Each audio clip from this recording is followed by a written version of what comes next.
เอ้ยเช่านี่โทรมาน่ะโทรมาหาข่อยเลยอยากยืมเงินนั่นน้ำข่อยว่ายืมในกว่าเงิน10 ล้านห้วยเงิน10 ล้านนี่บ่แม่นว่าง่ายปานใดได้บ่เจ้า มีคนจะมายืมเงินน้ำ10 ล้าน10 ล้านมายืมเงิน10 ล้านอีกมีให้บ่พ่อใหญ่นี่เด็กเพิ่นเว้าเอาลองเอาดูช่วงพอมานี่เพิ่นมิ่มมาแล้วเนาะยืมกันบ่ได้บ่สัก10 ล้านนี่สิไปซื้องัวควายนี่ค่ะเพิ่นส่งคืนดอกมันหลายสำนักนี่อันนี้เอื้อยเพิ่นแล้วนี่ใช่แล้วโอ้ยบ่ทันแล้วเก่งขึ้น เอาหมู่ยืมเนาะขอยสิให้เจ้าดอกวันเท่านั้นเท่านี้ขอยให้ได้ขอยก็มีอยู่อันชำพอใช้น่ะเงินจะขี้ดอกนี่ก็ขึ้นเบิ่งหั่นแล้วมัน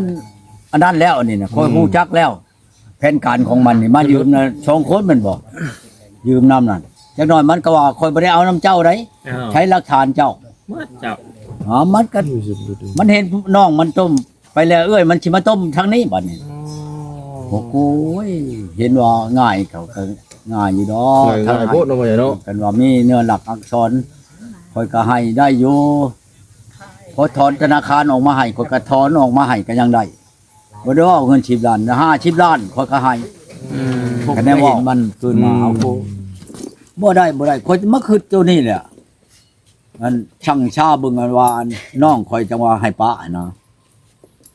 แต่กี้ก็โอบรมแล้วมันก็รับมาข่อยก็รับเอาในช่องค่ำช่องภายนี่บัดบ่อามัดชัญญานี่เด้บัดนี้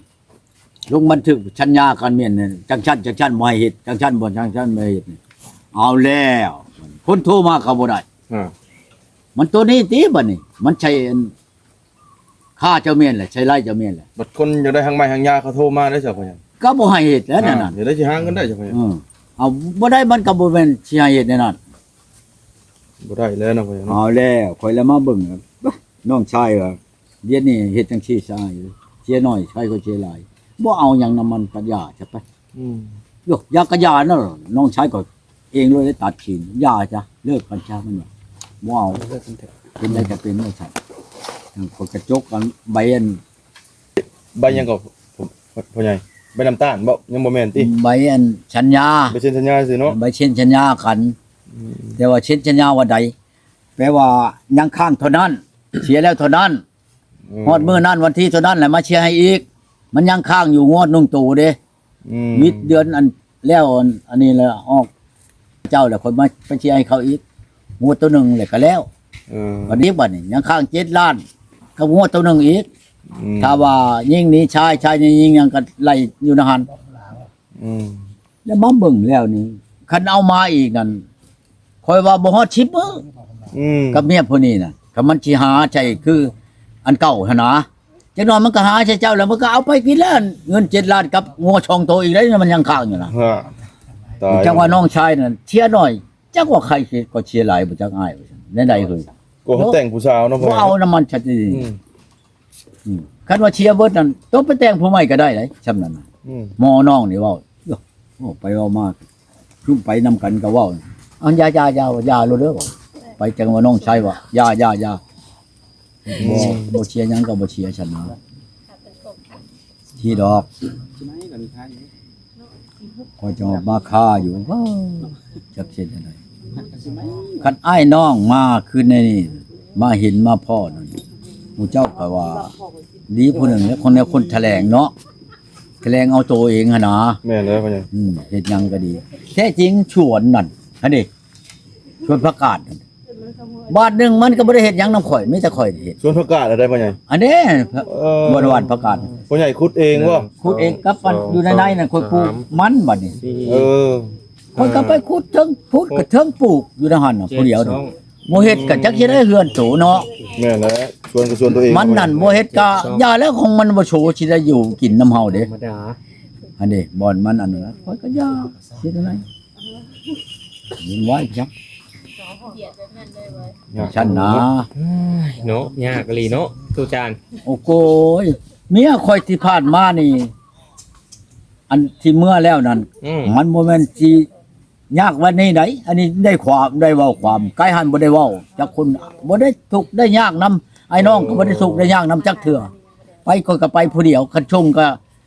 ค่อยก็เอาหนังสือออกมาแล้วกันเขาเองโลดบ่นี่ คุยผู้เดียวจัดการผู้เดียวเลย จัดการผู้เดียวเขาก็ถามโลดเรื่องอันหลักฐานพยานเจ้าได้บ่อยู่กับข่อย อืม เช่นรถบายาห้าม เช่นเขาพูดระบายโลดอยู่ในหันกับเขานั่นเชียนคานทำเนียมเท่าไหร่คนก็เชียร์ให้โลด อืม ไปมันโลด อันนี้นะเอาโกยบ่ได้เฮ็ดได้บายาห้ามก็บ่ได้เฮ็ดได้ของบ่ทันได้แต่งเด้ ท่านได้แต่งเนาะพ่อใหญ่เนาะแม่น ก็แต่ว่าชัญญากันเมียนซื่อๆเขาบอกว่าคันทาว่าเมียนั่นไปนำเจ้านั่นบ่ให้แต่งนี่มันแล้วกับตัวนี้โลดเขาอะแล้วกับตัวเชียร์นี่น่ะ โอ้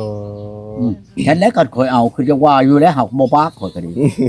ข่อยว่าคันเจ้าสิไปหาข่อยนั่นบ่ให้ไปล่วงไปโลดได้ บ่ให้ล่วงไปหาข่อยโลดให้เอาไปหาอายน้องข่อยพุ่นซะก่อนแล้วเทื่อมาแม่นบ่มันอยากเอาเรื่องกับข่อยแม่นบ่ย่างรวมมาแล่นขึ้นไปใช้บ้านบ่เรือบ่ใดบ่หนึงข่อยว่าสิไปหาเราแล้วเราเลยอยากฆ่าข่อย แม่นแล้วว่ะ แม่นเลย ของคนเอาเรื่องอยู่อยากได้อยากพี่เอาเรื่องอยู่นะข่อยละบอกว่านี่ทั้งหมู่ว่าโอ้มันบัดสิเฮ็ดปานนั้นบ่อ้าวว่าเนี่ยบ่คือวันนี้แหละนี่ ว่าบ่ได้จักคนเนาะพ่อใหญ่เนาะ คนข่อยจะบ่ให้มาผู้เดียวคันเจ้าอยากมาหาข่อยก็ดีให้ไปหาไอ้น้องข่อยเดี๋ยวนี้ข่อยอยู่บ่ได้กินบ่เป็นแล้วข่อยขึ้นฮอดเจ้าข่อยก็เอาคันมาดีได้ มาบ่ดีบ่งามเจ้าสิหาบค่ำเบื้องละ5โลมาใช้ข่อยก็ยังบ่เอา ต้องฝัน อันนี้ได้ พ่อใหญ่ เพราะว่าชื่อนี่ได้ ดึกลีได้นี่ ข่อยก็บ่แม่นว่าสิเว้าลิ้นเด้คันว่าดีแล้วบ่มีหยังข่อยก็เบิ่งคือกันกับโทรศัพท์แม่นบ่ข่อยไปแปลงช่องเทื่อนี่เบิดล้านนึง แม่นล่ะพ่อใหญ่ ก็แปลงให้อันนี้เกิบขาดกับป้าโยฮันก็ชื่อให้ไหมแม่นบ่จงก็ชื่อให้ช่องโตชิ้นช่องโตเฉือช่องโตเอ้า นี่ละซองเนาะพ่อใหญ่เนาะ เนี่ยละช่องเบิดเอาหอมไปจังโมงอีกก็ไปแปลงโมงอีกก็ อืม 130,000ใช้ทานใหม่ ให้มันหั่นเอาโอ้ยบ่แม่นค่อยบ่เบิ่งเนาะเบิ่งเมียนั่น ชุดแต่เบิ่งเนาะตัว เบิกสุดๆแล้ว นั่นเพียงมาเห็นบ่มาเอาชิ้นเอาเชือนี่ค่อยบ่ขึ้นน้ำช้ำข่อยย่านมันว่าโอ้ตีข่อยแล้วว่าฉันน่ะเนาะอยู่ในเทิงนั่น บ่ขึ้นน้ำบ่พ่อใหญ่ บ่ทอน เออ ผู้บ้านน้ำมันนั่นเอามันเบิดเด้อของเจ้านั่นจักหน่อยเพราะว่าลืมมันนั่นลืมอันนี้เลยลบมาเอาอีกก็บ่ได้เขาอะเขาบอกเขาก็บ่กวดบ่กาวมันจักเอาหยังตายก็เอาในเฮือนน่ะบ่มีแนวที่ราคาเป็นนั่นแสนกีบดอกแล้วยา อืม ชงเชื่อเก่าน่ะก็มีอยู่แล้วของข่อยมันคือมันสิบ่เอาข่อยก็บ่ชนนี่ ยันเอาของดีแล้ว เอาของดีไปเนาะ อืม เดี๋ยวหาเงินหาคำนะ เครื่องคำของคูณ เห็นบ่อันเครื่องอันเจ้าวานอันนั้นเด้ห้องเจ้าดัน นอจักจันนะบ่ มันว่าอันนั้นใช้อันของเมาเลยอันนี้เจ้าก็แล้วอ่ะมันก็เอา เอาไปเลยบ่นะ เอาเมื่อแล้ว บ่เอาก็ได้ แล้ว เมื่อแล้วของเจ้าดัน ก็จะให้ได้ เงินพอตู้ก็เอาไปแล้วยังเอานอสองอันนึงก็เอาไปนำเนาะพ่อใหญ่เนาะโคตรอลีใดเนี่ยได้จิตใจเนาะโคตรแล้วพ่อใหญ่อยู่บ่เอาเนี่ยแม่นควมเลย ไปเทียนอันใดนางจักจันเอาให้บ่แลว่าสิชื่อเอาก็ยังถามเอามื้อนั้นเอาก็เอาเลยชวนเพียง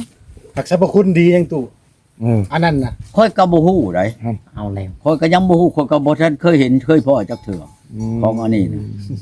แนวว่าขุดคอนองาน่ะครับมันยังว่าเครื่องค้ำของคุณเนาะอันนี้ขุดจักจัน เป็นแต่ห้องแล้วเนาะพ่อใหญ่เนาะ มันเป็นอัน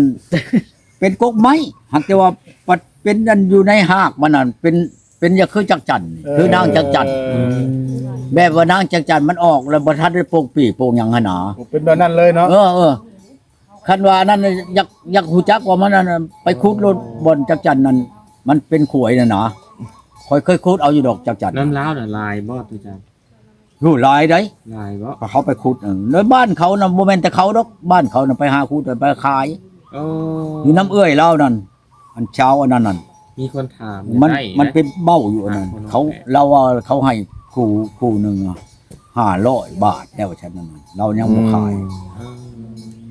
ตัวนั้นมันเป็นเบ้าอยู่อันนั้นแบบอันจุดจีเบ้าเฮานี่นะจุดจีเฮ็ดเบ้านี่แบบนั้นแหละอย่าเฮ็ดแต่หัวมันปลอดปลอออกเราให้คอยป้าและเอื้อยเราเนี่ยเอาให้บ่ได้เอาคืนตัวนั้นน่ะอยู่ในธงคอยหัน คู่หนึงบ่ตุ ครูหนึง จะไหนทุกอย่างรูปพร้อม แล้วเบาแล่นี่อยากขอชื่อน้ำมันครูหนึงเดี๋ยวก็เอาให้กู ฮะ เขาเมียในจอกหั่นเป็นเมื่อมันก็ถามเอาคนก็บอกโลดมันก็ทอดใส่ถุงยางมันก็เมื่อ บ้าน ก็เมื่อตายก็เมื่อเนาะคือทุกว่าแหล้วมันไรจังแต่ราคาชิ้นเชื่อผ้าแพนคอยชื่อให้คอยยังบ่ได้เอาหยังให้มันเอาไปโลดเมียนเฮาก็บ่แม่นเฮาสิได้นุ่ง เนาะพ่อใหญ่ โอ้ยเช้า ใครสิหนุ่มเป็นเนาะ เอาแล้วเชือกมันยิงชิ้นมันยิงแล้วมันนุ่งเชือกมันยิงเขาคันมันนุ่งไปผ่ากลางบ้านเขาก็บ่เว้าเด้อว่าคนดีเขาว่าพี่บ้า แม่นแล้วเนาะเนาะ พี่บ้าได้ขออันนั้นน่ะเห็นบ่นุ่งเชือกมันยิงชิ้นมันยิงเขาว่ารู้แล้วหั่นมันนั่นเพียงเอาไปก็ไปก็เอาไปรู้แล้วของเนี้ยแต่ว่าเครื่องเมียเก่าเพิ่นยกชิ้นไหมอันชื่อนั้นไม่ฮู้นี่5แสนยังอยู่ได้ ชื่ออันแพ้ไหมแพ้ด้ามมานะ ก็ยังอยู่เมียเก่าเพิ่นน่ะของมันบ่เอาหยังมือเด้วันนั้นมันยังชงขดองเพิ่นเบิดได้บ่ได้เอาหยังมือปานนั้นได้บ่ได้นะถอยตู้โฮมมาแล้วให้ค่อยฝากมือให้เขาก็จ้างเขานี่ ของชิ้นเชื่อเราก็มีเด้เขาจ้างเขาช่องแช่นได้เอาออกไปใช้รถอันใช้ทางนี่ออกไปพูดแล้วคนก็ไปพากอยู่หมู่อันวงเวียนพุ่นแหล้วหาเราน่ะเขาไปติดเบิ่งจักลายปานใดค่อยว่าเขาถามค่อยว่าเสียเงินเดี๋ยวนี้บ่ค่อยว่าเสียไปทางโลดหาผากนะเขาก็เอาป้าเมียนในวงเวียนซึ่งได้มื้อหนึงมื้อชองก็โทรได้แล้วเราฮอดข่อยแล้วฮอดแล้วก็แล้วบ่เป็นหยัง ประตูได้บ่ไผอยู่ถึง ได้ก็ เอาจะขึ้นไปเอ็ดอังกฤษนี่แหละ อันแรกเต่าก็ดีคันว่าอยากดังไผ ขี้ข้านคนลงมา ฮะ ขี้ข้านคนเครื่องลงมา เฮ็ดอยู่เทิงเลยตู้เฮ็ดแล้วก็ยังลงมา แค่แล้วก็ขึ้นไปเฮ็ดเถิงทานก็มีอยู่ในกระชามมันขึ้นไปรถแล้วกับไผก็อยู่ในอันนั้นแหละแจน เฮ็ดให้กินก่อนนะ เอาโคกมัวนี่เด้ พันกระปุ่นบ่พันกระปุ่นได้พ่อใหญ่ อันกับไผก็อยู่ในหันแหละในแจนขี้ไผหั่นแหละ พนันมุนเลย เห็นรถมอมาแขกมอแห่แขกกระปุกก็อยู่ในหันเบิดเห็นรถ มือนี่ก็ เป็นอันถ้วยบวงยังค่อยโอ้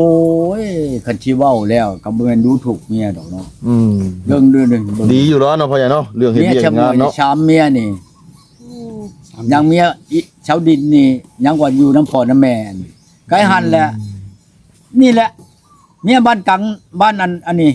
บ้านปุงปอนี่เมืองวิลานี่ก็ชำนี่แหละเฮือนมัน เอ้าจักน้อยจักใหญ่ล่ะบัดเมียปาวานนี่ก็ที่ชำนี่แหละหมู่เจ้าก็ได้เห็นแล้วว่ะ แม่นแล้วพ่อใหญ่เฮ็ด แน่อยู่บ้านอันสะพังแก้วนี่น่ะเฮือนนั่นก็มาอยู่นำเจ้าหั่งบ่ก็บ่ได้ว่าชำบ้านชำเมืองอยู่ไหนอันนั้นมันรุดบ้านรุดเมืองแล้ว รุดอรีรอนะพ่อใหญ่เนาะ อยากเชื่อนะเข้ากินดินอยู่บ่มีแล้ว ยังมาโอ้เพิ่นก็ยอมเพิ่นจนยอมเพิ่นก็ดี พ่อใหญ่จะยอมจะทำได้เนาะพ่อใหญ่เนาะ เนาะนี่ตูจันยอมก็ได้ สิว่าในใดอีก ที่ว่ายอมเมียคนนี้นะพี่ ช้ำเฮานี่ แล้วเฮ็ดให้จะว่าช้ำเฮานี่เฮานั่นก็ว่าทุกข์อยู่หักเพราะช้ำบ้านช้ำเมืองอยู่แน่ให้หน้าตะกร้าเฮาก็มี อันนั้นพี่ช้างหน้าช้ำช่องนิ้วนี่ก็ยังบ่มีบ่เว้าใหญ่น่ะ ให้หน้าตากะบ่มีเบิด บ่ บ่ มีหยังนะ โอ้ นี่พี่ช้างหากิน หาเช้ากินค่ำบ่สิอำพี่ช้างคอยถามเบิดคักแล้ว โอ้ มันเองนะเว่าเบิดบ้านนั้นจะพังแก้วนั้นบ่นับถือเขานั่นเขาบ่เว้าคะแนนว่าเขาฆ่าคือไก่คือหมูนี่มันเองได้เว้าเขาฆ่ากินไปแล้วคุมข่อยเนาะเขาขี้เดียดความเว้าหั่นแล้วก็เขาสิว่านั่นน่ะมันเองได้เว้าบ่แม่นข่อยทาหาว่าเว้าของมันดินตอนนั้นกับดินหลัดดินหลวงเขาอยากให้อยู่มันว่ามันเว้ากับมันเองไงในครอบครัวมันน่ะเขานั่นเขาบ่เตรียมบ่ข่อยบ่มีอันผู้ชายมันว่าได้เอาก็บ่แม่นสิมีแต่มันกับอันเอื้อยน้องมันเนาะบ่มีผู้ชายนี่มันเบิ่งนั้นเนี่ยบ้านกุดแค่นี่ก็สิมีอยู่ว่าชาวครอบครัวเขาบอกว่า อันแต่บ่มีผู้ชายนั่น แม่นแล้วพ่อให ก็ ญ่ บ่เห็นไผว่าได้ได เนาะ นี่โตบัดเป็นนั่นแหละเขาก็เครียดโตแล้วเครียดในความเว้าโตแล้วพวกเขาสิบ่อยากให้อยู่ให้เจ้าหั่นนะมันเป็นนั่นดอก ก็บ่คิดว่าพญาติโตน่ะ คือวันนี้แหละแม่นบ่เฒ่าแก่แนวโฮมมาเว้าแล้วก็เข้าก็บ่ได้กินพี่ยังก็บ่ได้กินแล้วก็เลิกแล้วก็ไปไผไปมันโลดอยู่ว่าได้ฉันบุญแล้วบ่มันอยากได้เงินนั่นแสนหนึงกับอันเหล้าป้องหนึงไปให้อันมอบให้เฒ่าแก่เทียนริมหนึงอันคู่หนึงน่ะค่อยเหลือมาเบิ่งเอาโกค่อยว่าอย่ามันเรื่องไผเรื่องมันธรรมดาเฒ่าแก่แนวโฮมเนาะไปเว้าตัดถอยชีนความให้โตแม่นบ่แหละ โดย เพิ่นเลิกล่าแล้วก็มีผ้าเข่าผ้าเหลาแม่นบ่ให้กินให้อันนั้นจังมันจังแม่น นี่เป็นอะไรพ่อใหญ่บ่มีเลยบ่นี่ก็ สิมีไปยัง เนาะ เกือบสิบ่ได้กินเอาน้ำเพิ่นแล้วเอาบ่พอ พอตัว อันนี้ได้ค่อยเนอคืนนึงก็บ่ได้กินอาหารหวานนี่ อืม บ่เห็นอำไปจังอันใด ลายมาเลยน้ำแข็ง ฮะ น้ำแข็งละลายมาเลยมา มีกระติกบ่ เอ้า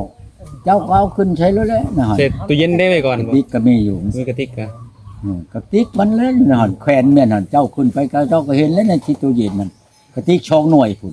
หน่วยหนึงน่ะป้าอยู่บนบ้านปุงปอเฮือนหมอหลายใช้อันชีนไปอันนั้นก็ดีใช้ชีนแล้วชื่อน้ำแข็งใช้หันมือสิไปขอเมียพุ่นนั้นอันนั้นก็เสียบ่น้อยผู้นี้บ่15ล้าน15ล้านมานอนนำผู้นี้ได้8มื้อเงิน15ล้านน่ะโอ้เป็นมันช่ำมันคักอันนั้นบ่ได้เป็นน้ำอันผู้หญิงอันนั้นน่ะน้ำเมียน่ะบ่แม่นเป็นน้ำหมอหลายพุ่นหมอหลายอันยั่วอีนั่นมาเอาเงินน้ำข่อยนี่คือสิแม่นเมื่อปะกันเมื่อปันกันบ่ได้แล้วก็บ่ฮู้น้ำเขา 15ล้านได้8มื้อ เมื่อแล้วก็ไล่ไว้ขอจังซั่นจังซี่ก็มันก็แล้วไปยามันเลยเสียก็เสียไปอีนั่นเอาไป15ล้านแล้วปัดค่อยเงินในทงค่อยก็บัดยังอยู่ก็บ่ว่าสิเบิดเท่านั้น อืม คือกันกับเชียร์วานนี่แหละชาวไปล้านมันเงินในทงค่อยก็สิไปแต่งเอาใหม่อีกราคาชำมันเชียร์ให้มันวานนี่น่ะก็สิได้อยู่กัน10คนอีก อ๋อตัวลึกอีหลีเนาะพ่อใหญ่ มันบ่แม่นว่านั่นเด้ไปถูกน้ำมันนี่ก็ตามนั้นมานับเบิ่งหน้าก็ยังบ่ช่วยอีกป้านะเมียนี่เอาไปซะ อ่า ป้าเมียนั้นเอาไปซะใครล่ะบ่ หมดแบบนี้เนาะ เบิดหน้าก็ดี อันนี้บัดหน้าบัดยังคือเก่าเฮือนก็ยังอยู่คือเก่า ต่อคนที่21บาท ชาติบ่นอน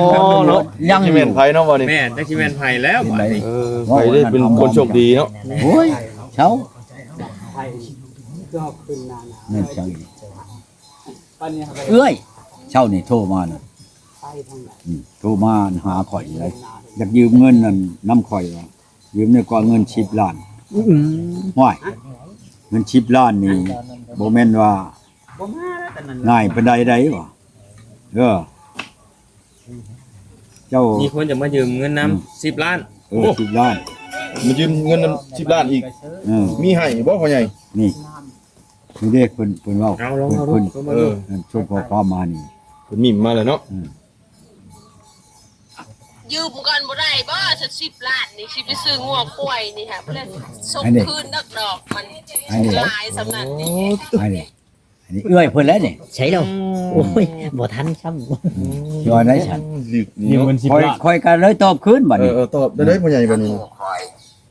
อยู่ไป10ล้านจะไปชื่อป้าเฮ็ดหยัง อืม อยู่ไปขายบ่จะเป็นห้อยขายงัวขายควายบ่ นั่น ได้เจ้าอยู่ในใช้เด่นนี่นะ เอาเพิ่นเพิ่น อยากได้10ล้านชาวล้านก็เว้ากันจุดเจือติเอากันชงคนบ่ให้ได้ข่อยครับบ่มีหลักฐานชิดชาวล้านเอาไปน้ำข่อยแล้วเจ้าว่าบ่ได้เอาข่อยแล้วชื่อแล้วบัดนี้ เอ้ย ยืมเงินนี่ยืมให้มีหลักฐานได้เจ้าจะได้ก็ชิดชาวล้าน พ่อใหญ่เนาะพ่อใหญ่ ชิดล้านก็ให้ เอาแล้ว เก่งขึ้น 10ล้าน เอาล้านก็ให้ หมู่ยืมเนาะ ดอกมัน พอใช้เจ้าดอกวันเท่านั้นเท่านี้ค่อยให้ได้คนก็มีอยู่อันช่ำพอใช้น่ะเงินน่ะจะขี้ดอกนี่ ยืมไปบ่มีหลักฐานข่อยก็บ่หาให้แล้วบ่แม่นเนาะบ่ว่าหรอกว่าญาติเจ้าบ่ละทำบ่ให้ข่อยหากเขามีหลักฐานแหน่ยังก็ดี มีหลักฐานแล้วบ่หาให้แล้วข่อยเงิน10ชาวล้านข่อยสิได้เงิน10ล้านหลายเฮิงเติบได้หลายเติบได้ ว่ามันบัดนี้มัน เป็นขายงัวขายควายเลยแหละยืมแล้วก็ปีหน้ามาส่ง พี่นาส่ง พี่หน้ากู ส่ง โอ้ พี่นาและชงเรา ถ้า อายุหัน ถ้าเอาเงินไข่งงไข่ควายแล้วก็ได้ ก็ขึ้นเบิ่งหันแหล้วมันอันนั้นแล้วนี่นะคอยฮู้จักแล้ว แผนการของมันนี่มายืมนะ2คนมันบอกยืมน้ำนั่นจักหน่อยมันก็ว่าคอยบ่ได้เอาน้ำเจ้าได้ อ้าว ใช้หลักฐานเจ้า เมื่อเจ้า มันก็มันเห็นน้องมันต้มไปแล้วเอ้ยมันสิมาต้มทางนี้บัดนี้โอ้โห